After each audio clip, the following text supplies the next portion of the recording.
தான் நாம ஏற்படுத்த போகின்றோம். அதற்கு கூட இங்க இருக்கக்கூடிய ஆளுகின்ற அரசாங்கம் அனுமதி கொடுக்க மறுக்கிறாங்க. ஏன்னா அவங்களுக்கு தெரியும், இந்த அண்ணா பல்கலைக்கழக வளாகத்திலே மாணவிக்கு நடந்த இந்த பாலியல் துன்புறுத்தலுக்கு உடந்தையாக இருந்தது, அதை செய்தது அங்கே திராவிட முன்னேற்ற கழகத்திலே இருக்கக்கூடிய கட்சிக்காரர் அப்படிங்கிறது எல்லாருக்குமே தெரியும். அன்னைக்கு இவர்தான் குற்றவாளின்னு தெரிஞ்ச உடனே கைது பண்ணிட்டு ராத்திரியே விட்டாங்க. நாங்க கேக்குறோம், இரவு விட்டீங்கல்ல, விட சொன்னது யார் அந்த சார் அப்படின்னு உங்களுக்காவது தெரியுமா? யார் அந்த சார்? இன்றைக்கு நம்முடைய விசிகாவுடைய தலைவர் சென்னை ஏர்போர்ட்ல அவரும் கேட்கிறார், யார் அந்த சார் அப்படின்னு. அப்போ இது யார் செய்திருக்கிறாங்க அப்படிங்க கூடியது காவல்துறைக்கும் தெரியும், ஆளுகின்ற அரசாங்கத்துக்கும் தெரியும். ஆனா இத வரைக்கும், இன்னை வரைக்கும் அனைத்து கட்சியும் போராடியாச்சு. அது எல்லா கட்சியினுடைய போராட்டத்துக்கு அப்புறமும் கூட முதலமைச்சர் மௌனம் சாதிக்கிறார் அப்படின்னு சொன்னா அதுக்கு என்ன காரணம்? இன்னைக்கு நாங்க போராடுறோம் அப்படின்னு சொன்ன உடனே மணிப்பூரை பாரு, அங்க நடந்த பிரச்சனை பாரு அப்படின்னு கேள்வி கேட்கிறாங்க. மணிப்பூர் இஷ்யூவே வேற, மணிப்பூர்ல நடந்த பிரச்சனையே வேற. இது மணிப்பூரை பாருன்னு சொல்லக்கூடிய திராவிட முன்னேற்ற கழகத்தில் இருக்கக்கூடியவங்க வெஸ்ட் பெங்கால்ல நடந்த பிரச்சனை பத்தி ஏன் பேச மாட்டேங்கிறாங்க? அதே சம்பவம் சந்தோஷ் காலியில இதே மாதிரி பெண்களை பாலியல் பலாத்காரம் பண்ணப்ப ஏன் இவங்க குரல் கொடுக்கல? அப்ப மெழுகுத்திரியெல்லாம் ஏந்தி மணிப்பூர்ல நடந்த பிரச்சனைக்கு நம்மளுடைய கனிமொழி அம்மா வந்தாங்கல்ல. இன்னைக்கு தமிழ்நாட்டுல, அதுவும் நீங்க ஆளுகின்ற மாநிலத்துல பெண்களுக்கு தொடர்ந்து, இது அண்ணா பல்கலைக்கழகம் மட்டும் இல்ல, இந்த சம்பவம் நடந்து கொண்டு இருக்கும் போதே நீங்க புதுக்கோட்டை மாவட்டம் அறந்தாங்கியில நர்சிங் கல்லூரியில படிக்கக்கூடிய ஒரு மாணவிய கூட்டு பலாத்காரம் பண்ணி கிணத்துல போட்டு பிணமாக கொடுத்ததை நாம பார்த்தோம். இது கன்னியாகுமரி மாவட்டத்துல டியூஷனுக்கு போயிட்டு வந்த குழந்தை அப்பாக்காக காத்து இருந்த அந்த கேப்ல அந்த பெண் குழந்தையை கூட்டிட்டு போய் பாலியல் பலாத்காரம் பண்ணிட்டு நாம பாக்குறோம். அப்ப உங்களுடைய, நீங்க ஆண்டு கொண்டிருக்கக்கூடிய மாநிலத்துல இப்படி ஒரு சம்பவம் நடக்குதுன்னு சொன்னா, அடுத்த மாநிலத்துல ஒரு பிரச்சனை நடக்குதுன்னு சொன்ன உடனே மெழுகுதிரி ஏந்தி போராடிய கனிமொழி அக்கா ஏன் உங்க மாநிலத்துல நடந்த இந்த பிரச்சனைக்காக நீங்க மௌனமா இருக்கிறீங்க? இதற்கான பதில் தெரியணும். நாங்க போராடுறோம் அப்படின்னு சொன்ன உடனே அங்க மேடை போட பெர்மிஷன் கிடையாது, மைக் வைக்க பெர்மிஷன் கிடையாது, நோட்டீஸ் போட்ட பெர்மிஷன் கிடையாது, எதுக்குமே பெர்மிஷன் கிடையாது. ஆனா நீங்க ஆட்சிக்கு வந்ததுக்கு அப்புறம் கலைஞருடைய 100ஆண்டு விழாவுக்கு நீங்க சென்னை முழுக்க பேரணி போனீங்கன்னா சென்னையை ஸ்தம்பிக்க வைப்பீங்க. ஆனா அது பண்ணலாம். திருமாவளவன் அவர்கள் அவங்க ஒரு போராட்டம் பண்றாங்க, அதுக்கு நீங்க அந்த மாவட்டத்தை முழுக்க ஸ்தம்பிக்க வைப்பீங்க, அதுக்கு பெர்மிஷன் கொடுப்பீங்க. ஆனா நியாயமான ஒரு பிரச்சனைக்காக, பெண் சமுதாயம் பாதுகாக்கப்படணும் அப்படிங்கக்கூடிய ஒரு பிரச்சனைக்காக இது ஒரு பெரிய சமூக குற்றம். இன்னைக்கு பெண் குழந்தை வெளியில விடுவதற்கே பெற்றோர்களுக்கு பயமான ஒரு சூழ்நிலையில நாங்க எல்லாருக்கும் ஒரு விழிப்புணர்வா இருக்கட்டும் அப்படின்னு சொல்லி நாங்க இறங்கி போராடினா எங்களுக்கு அனுமதி மறுப்பு. இன்னைக்கு கூட பாமகவினுடைய கட்சிக்காரங்க போராட்டம் பண்ணியிருக்கிறாங்க. இன்னைக்கு அவங்கள சௌமியா அன்புமணி அவர்களை காரை விட்டு இறங்க விடாம கைது பண்ணியிருக்கிறாங்க. அப்ப இதெல்லாம் நாம பாக்குறோம். அப்ப உங்க ஆட்சிக்கு எதிராக ஏதாவது நாங்க குரல் கொடுத்தா உடனடியாக எங்களுடைய குரல் வலையை நெரிக்கணும்னு தானே பாக்குறீங்க. இதுல இருக்கக்கூடிய நியாயத்தையே புரிஞ்சுக்க மாட்டேங்கிறீங்க. நீங்க சொன்னீங்கல்ல, இதே ஆட்சிக்கு வருவதற்கு முன்னால சொன்னீங்க, இதே மாதிரி பெண்களுக்கான ஒரு பாலியல் கொடுமை நடந்துச்சுன்னு சொன்னா இதற்காக ஒரு தனி நீதிமன்றம் அமைச்சு நாங்க விசாரிப்போம் சொன்னீங்க. இதுக்கு தனியா ஒரு புலனாய்வு துறை வைப்பேன்னு சொன்னீங்க. எல்லாம் சொன்னீங்க. நமக்கு ஒரு பழமொழி உண்டு தெரியுமா, 1000 பொய்ய சொல்லி ஒரு கல்யாணம் பண்ணு அப்படின்னு சொல்லி இருக்காங்க. நீங்க 501 பொய் சொல்லி வாக்குறுதி கொடுத்து நீங்க ஆட்சிக்கு வந்தீங்கல்ல, எங்க போச்சு உங்களுடைய வாக்குறுதி எல்லாம்? எங்க போச்சு உங்களுடைய வாக்குறுதி எல்லாம்? இதுக்கு நீங்க பதில் சொல்லணும். ஆகையினால இந்த போராட்டமானது மகளிர் அணியின் சார்பாக மிக பிரம்மாண்டமாக மதுரையில நடக்கும். நீங்க என்ன அடக்குமுறை பண்ணினாலும், எங்களை கைது பண்ணி ஜெயிலே நீங்க வச்சாலும், நாங்க எல்லாரும் ஜெயிலுக்கு போவதற்கு பெண் சமுதாயத்தினுடைய பாதுகாப்பிற்காக நாங்க ஜெயிலுக்கு போகவும் ரெடி ஆயிட்டோம். ஆகையினால ஆளுகின்ற அரசாங்கம் பெண்களுக்கான பாதுகாப்பை உறுதி செய்ய வேண்டும். நாங்க போராடுறோம்னு சொன்னா எங்களுக்கு கட்டாயமாக அனுமதி தர வேண்டும். அனுமதி, ஏன்னா இன்னைக்கு டாஸ்மாக் என்கக்கூடிய போதை, இதுவும் நீங்க சொன்னீங்க. இதை இந்த இடத்துல நான் இதையும் பதிவு பண்ண விரும்புறேன். டாஸ்மாக் நாங்க வந்தா கடைகள் எல்லாம் மூடுவோம்னு சொன்னீங்க. இதெல்லாம் கேட்டதுக்கு அப்புறம் யார் சொன்னேன்னு திருப்பி கேக்குறீங்க. அப்ப டாஸ்மாக் எங்கக்கூடிய போதை, தமிழ்நாட்டில் போதையினுடைய கலாச்சாரம் தமிழ்நாட்டில் பரவி இருக்கு. இதுக்கு முன்னால நீங்க பாத்தீங்கன்னா தெரியும். இப்ப சமீபமா ஒரு வார்த்தை நிறைய கேள்விப்படுறோம், கூட்டு பலாத்காரம், கூட்டு பலாத்காரம். இதுக்கு முன்னால இது நடந்திருக்கலாம். ஆனா இன்றைக்கு இத்தனை மீடியாக்கள் இருக்கிறீங்க, மீடியாக்களுக்கும் இதுல கடமை இருக்கிறது, உங்களுக்கும் பொறுப்பு இருக்கிறது. இந்த மாதிரியான, ஏன்னா நம்ம வீடுகள்லயும் பெண் குழந்தைகள் இருக்கிறாங்க, அது மனைவியா, மகளா, சகோதரியா, நம்ம வீடுகள்லயும் பெண்கள் இருக்கிறாங்க. நம்ம வீட்டு பெண்களும் பாதுகாப்பாக வெளியில போயிட்டு வரணும்னு சொன்னா, நீங்க இந்த மாதிரியான இஷ்யூஸை வந்து பெருசா மக்கள் மத்தியில விழிப்புணர்வு ஏற்படுத்தினா மட்டும்தான் நடக்கும். இன்னைக்கு அது எல்லாமே பாத்தீங்கன்னா எல்லா இடங்கள்லயும் கூட்டு பலாத்காரம் அப்படிங்கக்கூடிய வார்த்தை இன்னைக்கு ரொம்ப பிரபலமாக, ஒரு பெண் தனியா போக முடியல. எனக்கு ஒரே ஒரு கேள்விதான், அடுத்த வீட்டுல இருந்து வெளியில வரக்கூடிய பெண் குழந்தைய தொடுவதற்கு உங்களுக்கு யார் அதிகாரம் கொடுத்தாங்க? எப்படி தொடுறீங்க அந்த பெண் குழந்தைய? எங்க போயிட்டு இருக்கு இன்னைக்கு நம்மளுடைய சமூகம்? வந்து என்ன பாதுகாப்பு? திருப்பி வீட்டுக்குள்ளேயே பெண்களை வந்து சமையல் கட்டிலேயே அடைச்சு வைக்கலாம் அப்படின்னு ஒரு சூழ்நிலையா அது? இன்னைக்கு பெண் குழந்தைங்க வெளியில வர வேண்டாமா? படிக்க வேண்டாமா? வேலைக்கு போக வேண்டாமா? சம்பாதிக்க வேண்டாமா? அவங்களுக்கு ஒரு சுய கௌரவம் வேண்டாமா? அப்ப பெண் குழந்தைங்க வெளியில வந்தாங்க அப்படின்னு சொன்னா இது குழந்தைகளுடைய எதிர்காலம் என்ன ஆகுறது? இன்னைக்கு படிப்புங்கிறது ரொம்ப முக்கியம், வேலைங்கிறது ரொம்ப முக்கியம்.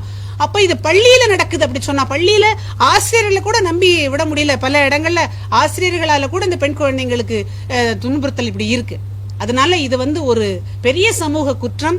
இதற்கு வந்து நம்மளுடைய முதலமைச்சர் அவர்கள் வந்து கட்டாயமாக மௌனம் சாதிக்க கூடாது. இதற்கான விடையையும் இதற்கான பதிலையும் நீங்க சொல்லணும். ஏன்னா ஆளுகின்ற அரசாங்கத்தை வந்து கேள்வி கேட்கறதுக்கான ஒரு இடத்துல இருக்கக்கூடிய நம்முடைய அண்ணாமலை அவர்கள் சாட்டையால தன்னை அடிச்சுக்கிட்ட உடனே அவங்கள எல்லாருமே கேலி பண்றீங்களே. இன்னைக்கு நம்ம சமூக வலைதளத்துல அவரை கேலி பண்றீங்க. நீங்க கேலி பண்றது உங்களையே நீங்க ஏமாளியாக மாற்றிக்கொள்வதற்கு சமம். நீங்களே ஏமாந்துக்கிறீங்க. ஏன்னு சொன்னா இந்த சமூகத்தில் இப்படி ஒரு குற்றம் நடக்கிறத என்னால பார்த்துக்கொள்ள முடியல. பெண்களுக்கான ஒரு உரிமை போராட்டம், இது பெண்கள் பாதுகாக்கப்படணுங்கிறதுக்காக தான் தன்னைத்தானே வருத்தி கொண்டாரு. அதை நீங்க ஏளனம் பண்ணீங்க அப்படின்னு சொன்னா நீங்க உங்களே ஏமாத்தி கொள்றீங்கன்னு தான் அர்த்தம். இதை வந்து அரசியல் பண்றீங்கன்னு நினைக்காதீங்க. இது அரசியலாக பாத்தீங்கன்னா அரசியல், இது ஒரு சமூக கடமையாக, சமூக பொறுப்பாக பாத்தீங்கன்னா இது ஒரு சமூக பொறுப்பு எல்லாருக்கும் இருக்கு.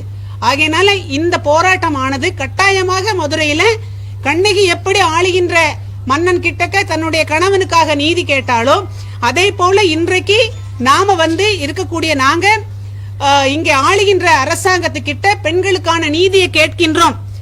இந்த ஆர்ப்பாட்டத்துக்கு வந்து நாங்க எல்லாரையும் அழைப்பு விடுகின்றோம். இந்த ஆர்ப்பாட்டத்துக்கு இங்க நாளை இருக்கக்கூடிய ஆர்ப்பாட்டத்திற்கு தமிழகத்தில் இருக்கக்கூடிய அத்தனை பெண் சமுதாயத்திற்கும் அழைப்பு விடுகின்றோம். உங்களின் குரலாகத்தான் எங்கள் குரல் அங்க ஒலிக்க போகின்றது. இந்த ஆர்ப்பாட்டம் முடிவு பேரணியானது நாங்க பேரணியாகத்தான் போகணும் முடிவு பண்ணிருக்கோம். பேரணி முடிந்த பின்பாக தமிழகத்தில் இருக்கக்கூடிய இந்த பெண்களுக்கு பாதுகாப்பற்ற ஒரு சூழ்நிலையை நாங்க வந்து ஆளுநர் கிட்ட ஒரு மனுவாக கொடுப்பதற்காக நாங்க இருக்கின்றோம். கட்டாயமாக நாங்க கொடுப்போம். எங்களுடைய இந்த பேரணியை துவக்கி வச்சு மரியாதைக்குரிய குஷ்பு சுந்தர் அவர்கள் இந்த பேரணியை துவக்கி வச்சு கண்டன உரையாற்றுவாங்க. அவங்க கண்டன உரை ஆற்றினதுக்கு அப்புறம் அந்த பேரணியானது நாங்க துவங்கி நடப்போம். நாங்க நடப்பதற்கு தயாராயிட்டோம். முதலே சொன்ன மாதிரி நாங்க எங்களை வருத்தி கொண்டு இந்த தமிழகத்தில் இருக்கக்கூடிய பெண்களை பாதுகாப்பதற்காக எங்களை வருத்தி கொண்டு எவ்வளவு தூரம் வேணாலும் நடப்பதற்கும், எங்களை கைது பண்ணினீங்கன்னு சொன்னா நாங்க ஜெயிலுக்கு போவதற்கும் தயாராகிவிட்டோம் என்று இந்த நேரத்தில் உங்கள் மத்தியிலே தெரிவித்துக் கொள்கின்றோம்.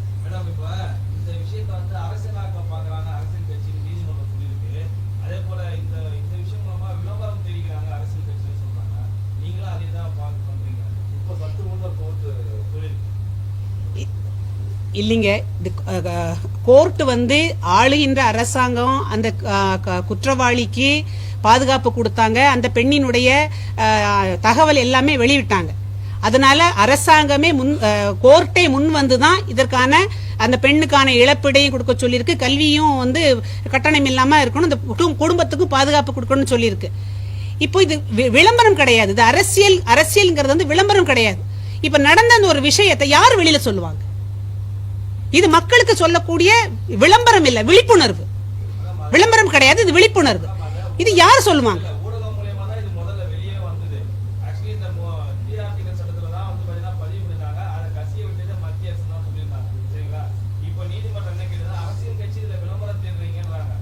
இல்லைங்க, எல்லாருமே ஆளுகின்ற இந்த அரசாங்கமும் இதுக்கு முன்னால அவங்க எதிர்கட்சியா இருக்கும்போது சொல்லுவாங்க, அரசியல் பண்ணாம நாங்க என்ன அவியலா பண்ணணும்னு கேட்டவங்க தானே. அப்படித்தானே கேட்டாங்க, நாங்க அரசியல் பண்ணாம அவியலா பண்ணணும் தானே கேட்டாங்க. இது அரசியல் இல்லை. இந்த பிரச்சனையை பொறுத்தவரை மட்டும் இது அரசியல் கிடையாது, இது விளம்பரம் கிடையாது, இது ஒரு விழிப்புணர்வு. பெண் சமுதாயத்தின் மீது நடக்கக்கூடிய இந்த குற்றங்களுக்கு அந்தந்த குடும்பங்களுக்கு, அந்தந்த பெற்றோர்களுக்கு, இந்த சமுதாயத்துக்கு நாங்க ஏற்படுத்தக்கூடிய ஒரு விழிப்புணர்வை தவிர இது விளம்பரம் நிச்சயமாக கிடையாதுங்கிறத தெரிவித்துக் கொள்கின்றோம்.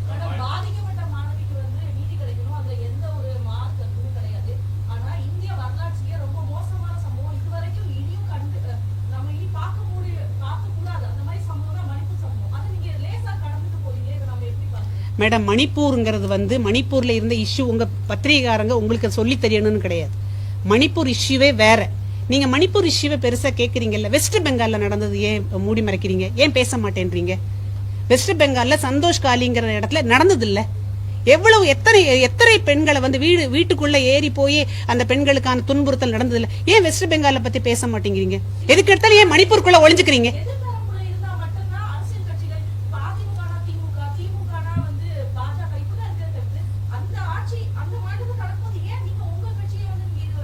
இல்லைங்க, தண்டனைங்கிறது தப்பு யாரு செஞ்சாலும் தண்டிக்கப்பட வேண்டியதுதான். அது எந்த மாற்று கருத்தும் கிடையாது. அது கட்சிக்கு அப்பாற்பட்டு பெண்கள் மீது யார் கை வைச்சாலும் அவர்களுக்கு கடுமையான தண்டனை கொடுக்கணும். நம்மளுடைய மோடி ஐயா அவர்கள் 12 வயதுக்கு கீழே இருக்கக்கூடிய பெண் குழந்தைகளை பலாத்காரம் பண்ணினாங்கன்னு சொன்னா மரண தண்டனை கொடுக்கணும்னு சொன்னாங்க. இது இந்த மரண தண்டனை என்பது தீர்வு ஆகாதுன்னு சொல்லிட்டு இங்க இருக்கக்கூடிய நம்மளுடைய எம்பி சொன்னாங்களா இல்லையா? ஒரு குற்றத்துக்கு மரண தண்டனை என்பது தீர்வாகாதுன்னு இங்க இருக்கக்கூடிய எம்பி சொன்னாங்களா இல்லையா? அப்ப சட்டங்கள் கடுமையாக்கப்படும் போதுதான் இந்த குற்றங்கள் குறையும். நீங்க சட்டங்கள் கடுமையாக கொண்டு வரும்போது நீங்க என்ன பண்றீங்க? அதுக்கான அந்த சட்டத்தை முன்னெடுத்துட்டு கொண்டு போறதுக்கு நீங்க அனுமதிக்க மாட்டேங்கிறீங்களே. அதுதான் எங்களுடைய கேள்வி.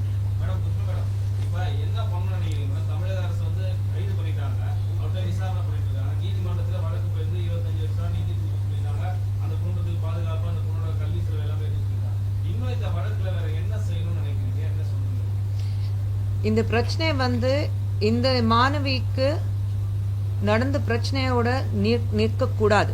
இதுக்கு முன்னாடி நடந்திருக்கு, இதுக்கப்புறம் நடக்க கூடாதுன்னு யாராவது கேரண்டி தர முடியுமா? ஷிப் பண்றீங்களா?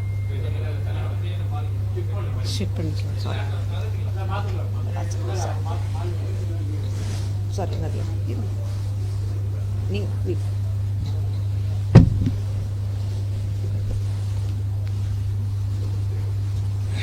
கேக்குதா?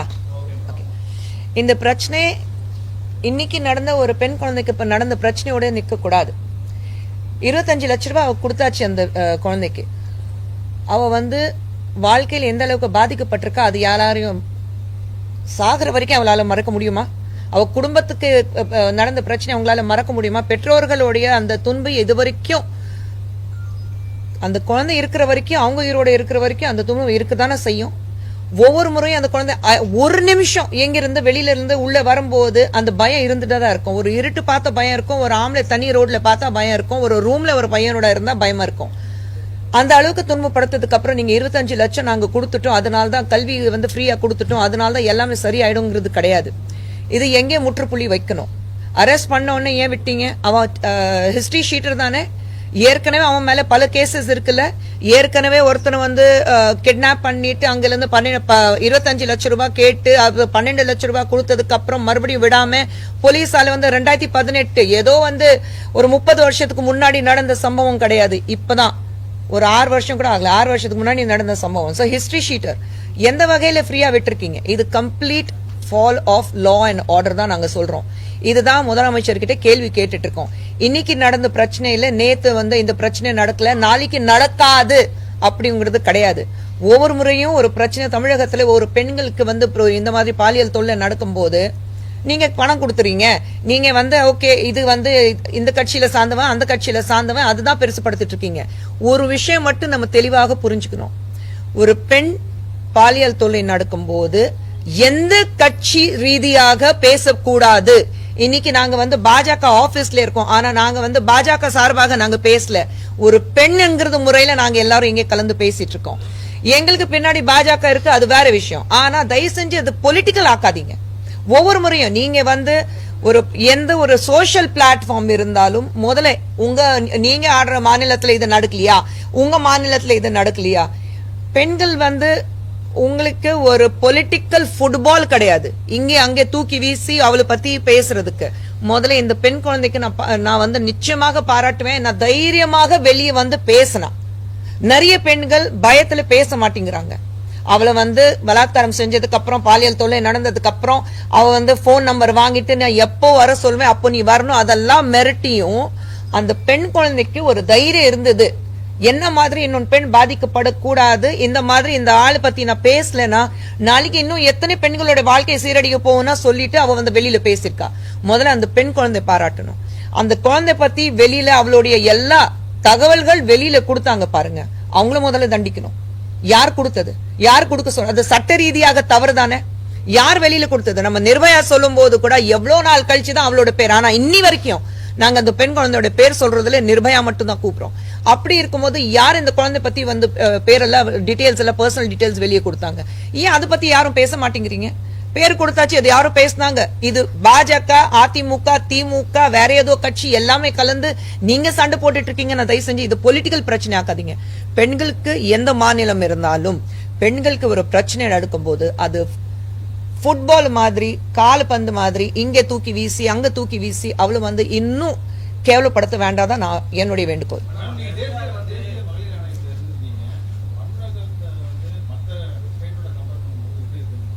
நான் இப்போ NCW மெம்பர் இல்ல, அதனாலதான் அதை பத்தி என்னால பேசக்கூடாது.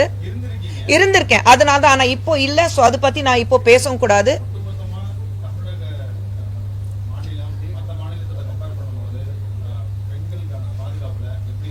கண்டிப்பா ரொம்ப மோசமா இருக்கு. ஏன்னா கம்ப்ளைண்ட்ஸ் எனக்கு தான் வரும்.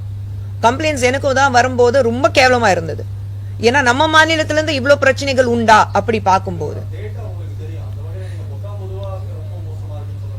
இல்ல டேட்டா இருக்கும். இப்போ நான் NCW சார்பாக என்னால பேச முடியாது. டேட்டா உங்களுக்கு தெரியும்னா நீங்களே டேட்டா நீங்க போட்டுக்கோங்க.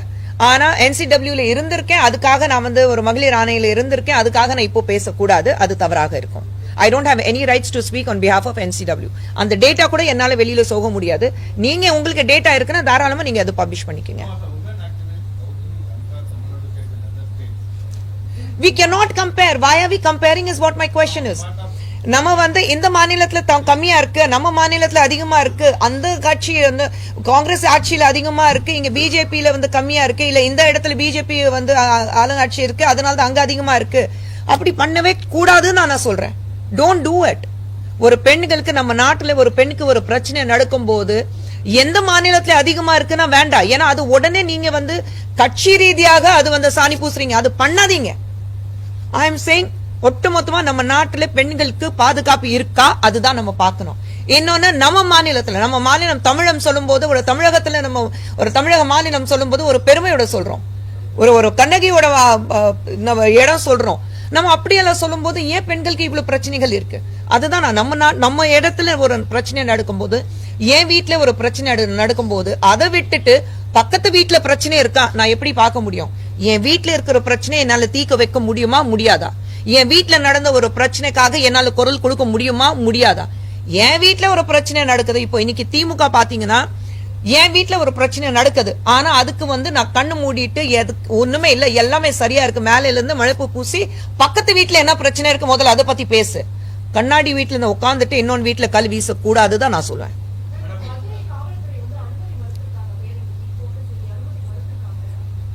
அதை நீங்க கேளுங்க, ஏன் அனுமதி மறுத்துறாங்க?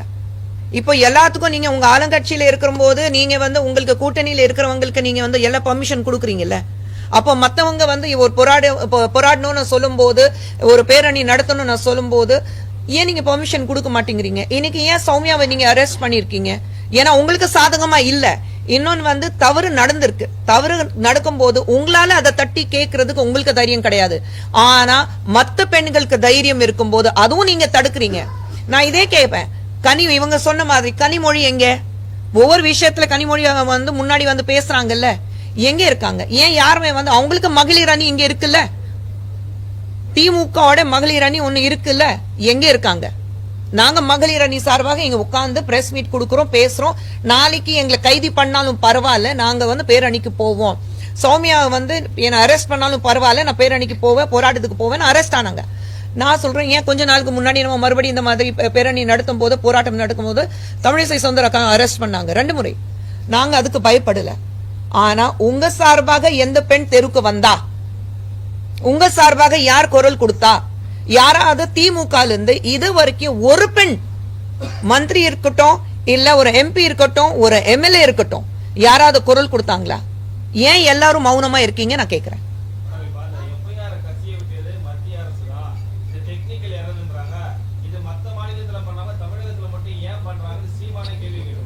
ஏங்க சீமான் அவர்கள் பத்தி நான் பேச விரும்பலைங்க. சீமான் அவர்கள் வந்து நம்ம மாநில முதலமைச்சர் பார்த்து கேள்வி கேட்டாக்க அது நியாயமா இருக்கும்.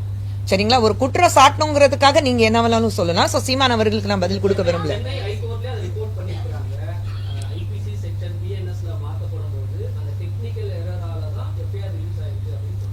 அதை எப்படிங்க டெக்னிக்கல் எரர்ல ரிலீஸ் ஆகும்?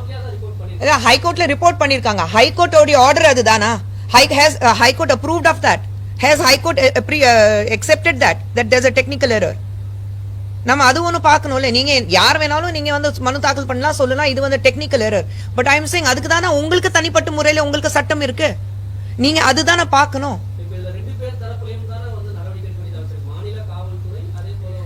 யார் நீங்க நடவடிக்கை எடுங்க. அதனால தான் நாங்க வந்து நீங்க வந்து நடவடிக்கை எடுக்காதீங்கன்னு நாங்க யாருமே சொல்லல.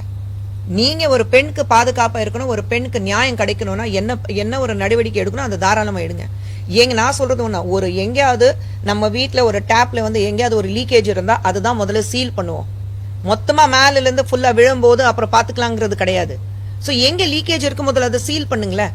ஏன் ஒவ்வொரு முறையும் ஒரு பெண் தான் பலியாக்கணுமா இந்த மாதிரி விஷயத்துக்கு?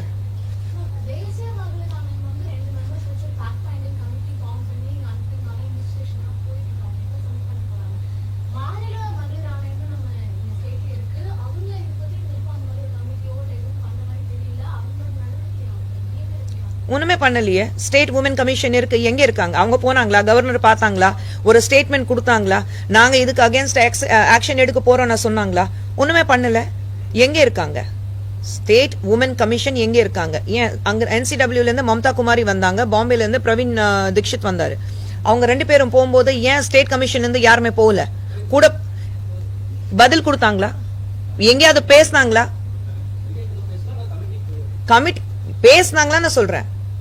எங்கேயுமே பேசல. அப்ப ஸ்டேட் கமிஷன் ஒரு ரிப்போர்ட் கொடுக்கணும்னா NCW தைரியமா வந்து நாங்க சூமோட்டோ எடுக்கிறோம், இம்மீடியட்டா ஒரு டீம் கொடுக்கறோம்னா ஏன் ஸ்டேட் கமிஷன்ல இருந்து யாருமே போகல? ஏன்னா you control by the state, you control by the government. அவங்க சொல்றதா நம்ம அந்த சட்டம் என்னன்னா, இவங்க என்ன சொல்றாங்க, ஆளுங்கட்சி என்ன சொல்லுது, அதுதான் நாங்க பண்ணுவோம்னா சொல்லிட்டு உட்காந்துட்டு இருக்காங்க.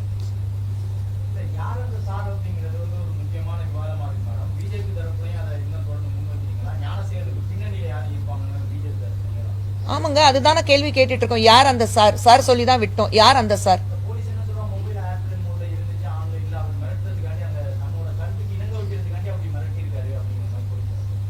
எங்க போலீஸ் அப்படி பதில் சொல்லலாமா? நான் கேக்குற கேள்வி ஒண்ணுதான். அவங்க வீட்டுல இப்படி ஒரு பிரச்சனை வந்தா அவங்க இந்த பதில் கொடுப்பாங்களா?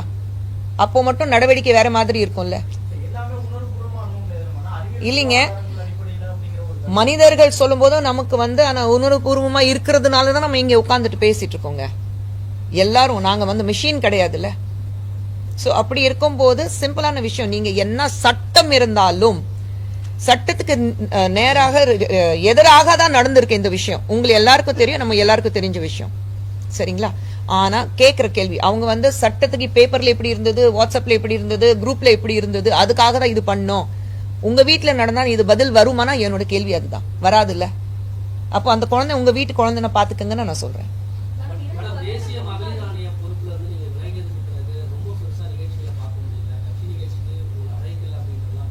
இன்னைக்கு எங்க இருக்கேன்? இன்னைக்கு எங்க இருக்கேன்? நான் எங்கேயுமே வந்து ஃபர்ஸ்ட் ஆஃப் ஆல் அன்னைக்கு நடந்த விஷயம் வந்து ரொம்ப தவறானது. ஆர்டிகல் 21 கான்ஸ்டிடியூஷன் படி என் அனுமதி இல்லாம என் வாய்ஸ் ரெக்கார்டு பண்றது மிகப்பெரிய குற்றமாகும். சரிங்களா? அதுதான் அன்னைக்கு நடந்தது. அதெல்லாம் விட்டாச்சு, அதெல்லாம் தாண்டி போயாச்சு. தவறு நடந்தது, அவங்களும் வந்து மன்னிப்பு கேட்டுட்டாங்க, அது விட்டாச்சு. இதுக்கப்புறம் என்ன புது வருஷத்துல புதுசா என்ன பண்ணணும், இன்னும் நல்ல வகையில இன்னும் என்னென்ன விஷயங்கள் நம்ம பண்ண முடியும் அதுதான் பார்த்துட்டு போனோம்னா தவிர கடந்த விஷயம் அப்படி கடந்து போகட்டும். No point.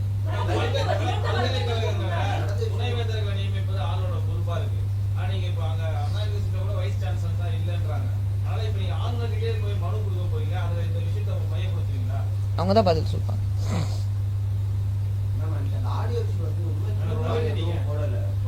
என்னங்க?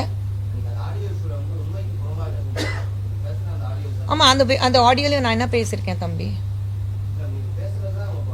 ஆமாங்க, பேசுனது நான் இல்ல சொல்லவே இல்லையே. பேசுனது என் குரல் தானே, நான் இல்ல சொல்லவே இல்லையே. அதுக்கு நான் மறுப்பு தெரிய வச்சேனா? இல்லையே. ஆனா போடுறதுக்கு வாய்ஸ் ரெக்கார்ட் பண்றதுக்கு அனுமதி கொடுக்கலையே. பிரீச் ஆஃப் ட்ரஸ்ட் அது ஒண்ணு இருக்கு.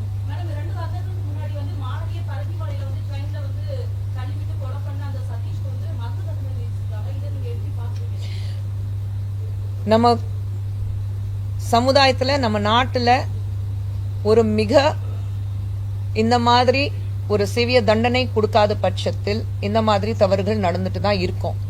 இங்க குற்றம் செய்யறவங்க நம்ம நாட்டோட எல்லை தாண்டி போன உடனே குற்றம் பண்றதுக்கு எங்கேயாவது எச்ச துப்புறதுக்கு யோசிக்கிறாங்கல்ல, அப்ப நம்ம நாட்டுல மட்டும் ஏன் அந்த பயம் கிடையாது? ரோடுல ஒரு டிராக்ல போயிட்டு இருக்கும் போது ரோடு டிராக் மாறி நீங்க வேற லேன்ல போறதுக்கு பயப்படுவாங்கல்ல. ஒரு சிக்னல்ல நிக்கும் போது ரெட் இருந்தா எல்லோ விழுந்தாலும் உட்கார்ந்து நின்னுடுவாங்கல்ல. அது தாண்டி போக கூடாது. ஜெப்ரா கிராசிங் அந்த கோடு இருக்கும், அதை தாண்டியும் போக மாட்டாங்க. நம்ம நாட்டுல மட்டும் ஏன் நீங்க அந்த சட்டத்தை மதிக்க மாட்டேங்கிறீங்க நான் கேக்குறேன். இவ்ளோ பார்க்கக்கூடியவங்க இதே ஆண்கள் வெளிநாட்டுல போய் ஒரு பெண் தொடுறதுக்கு ஒரு வகை இல்ல, 1000 தடவை யோசிப்பாங்க. அப்போ நம்ம நாட்டுல இருக்கிற பெண்கள் அவ்வளவு இலவமா போச்சு. யார் வேணாலும், யார் வீட்டு பெண் இருந்தாலும் நான் தொடுவேன், நான் என்ன வேணாலும் பண்ணுவேன். அந்த சட்டத்தோடைய பயம் ஏன் கிடையாது? இந்த மாதிரி ஒரு மரண தண்டனை, இந்த மாதிரி ஒரு கடுமையான தண்டனை கொடுத்தாதான் அந்த பயம் வரும். நம்ம நாட்டுல பயம் வர வரைக்கும், அந்த சட்டத்தோட பயம் வர வரைக்கும் எதுவுமே நடக்காது. ஏனுங்க? ஏன் இது வரைக்கும் என்ன பிரச்சனை நடந்தது? குஷ்பு சுந்தருக்கு என்ன பிரச்சனை இருக்கு? நல்லாதான் இருக்கேன்.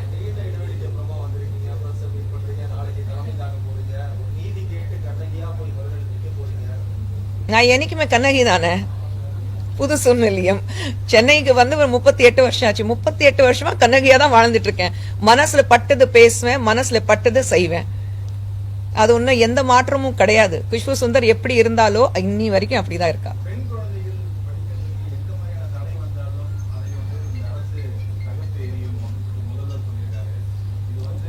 பெண்களுக்கு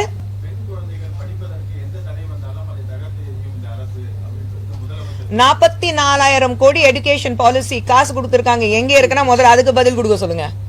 44,000 கோடி, ஒரு கோடி 2 கோடி கிடையாதுங்க, 44,000 கோடி. இதுதான் அண்ணாமலை அவர்களும் கேட்டிருக்காரு. எங்க இருக்குங்க அந்த எடுகேஷன் பாலிசில தானே அந்த காசு கொடுக்கணும் எஜுகேஷனுக்கு. நாங்க 10,000 கவர்மெண்ட் ஸ்கூல்ல புது பில்டிங்ஸ் கட்ட போறோம்னு சொன்னாங்க. எங்க இருக்கு? ஒரு செங்கல் கூட எடுத்து வைக்கல. கேட்டோடனே உடனே நம்ம டெபுட்டி சிஎம், நீங்க முதல்ல எய்ம்ஸ் துறக்குறீங்கன்னு துவக்க போறீங்கன்னு சொன்னீங்க, அதுக்கு செங்கல் வச்சீங்களான்னு கேட்பாரு. அதுவும் தெரியும் எனக்கு. அதுக்கு இதுக்கு சம்பந்தமே இல்ல. அது சென்ட்ரல் கவர்மெண்ட். நீங்க இங்கே இந்த மாதிரி வாக்குறுதி கொடுத்தீங்க எலெக்ஷன் டைம்ல. இது 4 வருஷத்துல 44,000 கோடி. அப்போ கணக்கு பண்ணீங்கன்னா ஒரு வருஷத்துக்கு எத்தனை ஆச்சு உங்களுக்கு? 4,200 கோடி. எங்க இருக்கு? அதுக்கு பதில் கொடுக்க சொல்லுங்க முதலமைச்சர் அவர்கள். என்னங்க?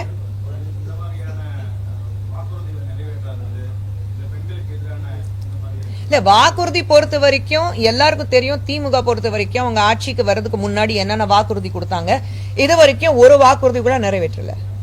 சரிங்களா? சோ பேசிட்டே போயிட்டே இருக்காங்க. பேசிட்டே இருங்க. நீங்க ஒவ்வொரு முறையும் நீங்க நாங்க இது பண்ணுவோம் அது பண்ணுவோம்னா ஒரு பொய்யான வாக்குறுதி மக்களுக்கு கொடுத்துட்டு மக்கள் ஏமாத்திட்டு மக்களுக்கு காசு கொடுத்துட்டு நீங்க எலெக்ஷன் ஜெயிச்சுட்டு தான் இருக்கீங்க. எல்லாத்துக்கும் ஒரு காலம் வருது இல்ல?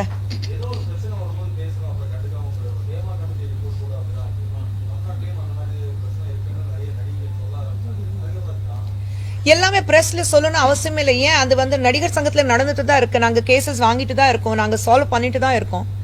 உங்களுக்கு எல்லாருக்கும் என்ன இருக்கு தெரியுங்களா? அந்த சோசியல் மீடியா பிளாட்ஃபார்ம்னால, அந்த கேமராஸ் இருக்கிறதுனால உங்களுக்கு ஒரு பிரேக்கிங் நியூஸ் வேணும். அது ஒவ்வொரு முறையும் கொடுக்க முடியாது. பீஸ்ஃபுல்லான நியூஸா இது?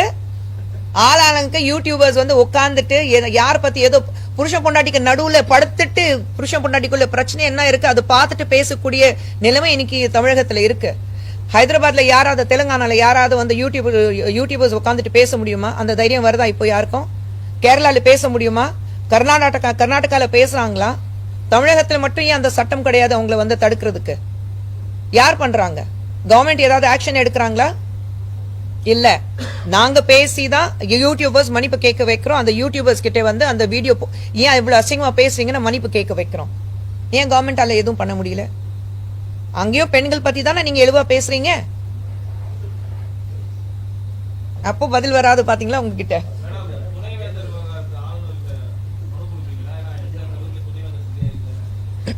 அது நம்ம மேலிடத்துல கேட்டுட்டு நம்ம மனுவில் அதை அதில் இல்லை அந்த அந்த மனு கொடுக்கும்போது அதில் சேர்த்துக்கிறத பற்றி நாங்கள் மாநிலத்தில் தலைமையில் கேட்டுட்டு நாங்கள் அதை முடிவு சொல்கிறோம்.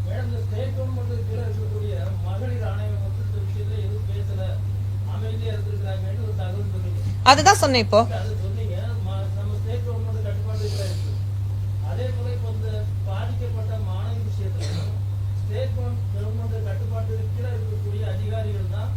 விசாரணை அமைப்புல இருக்கிறாங்க. இதுல உண்மை வரும் நீங்க நம்புறீங்களா? ஏற்கனவே இதே போல போடப்பட்ட பல வழக்குகள் அண்ணா நகர் சம்பவம் உட்பட எல்லாமே கிடப்பதான் போச்சு. எந்த முடிவுகளும் வந்தது இல்ல. இதுலயும் வரும் நீங்க நம்புறீங்களா? நிச்சயமா நம்பிக்கை கிடையாது. அதுக்காக தான் நான் போராடிட்டு இருக்கோம். அதுக்காக தான் நாங்க குரல் கொடுத்துட்டு இருக்கோம். இதுவரைக்கும் தமிழகத்துல பெண்களுக்கு எதிராக நடந்த பிரச்சனைகள் திமுக ஆட்சியில இருக்கும்போது பெண்களுக்கு இந்த 4 வருஷத்துல எத்தனை பிரச்சனைகள் வந்திருக்கு? ஏதாவது தீர்ப்பு நமக்கு கிடைச்சிருக்கா? இன்னைக்கு பேசுவோம், நாளைக்கு வந்து அது அப்படியே மறந்துருவோம். ஏன்னா அதுக்கப்புறம் வேற விஷயமா இவங்க திசை தீர்ப்புறதுக்காக வேற விஷயமா பேச ஆரம்பிச்சிருவாங்க. அவ்வளவுதான் நடக்குது.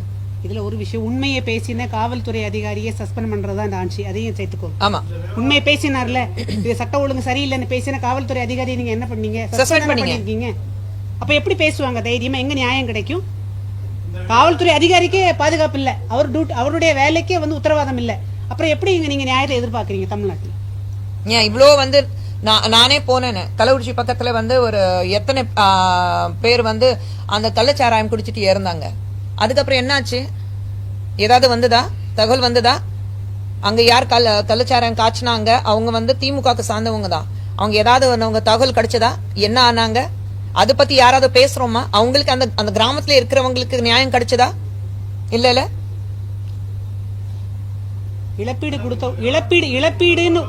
இழப்பீடுன்னு ஒண்ணு கொடுத்த உடனே அந்த பிரச்சனைக்கு முற்றுப்புள்ளி வைக்கலாம்னு நினைக்கிறாங்க. அவ்வளவுதான், முடிஞ்சு போச்சு. Okay, ton. ஓகே, கண்டிப்பா கண்டிப்பா. நன்றி, ரொம்ப நன்றி. எல்லாரும் வாங்க, எல்லாரையும் அழைக்கிறோம். இங்கிலீஷ் யார் கேட்க? ஓகே.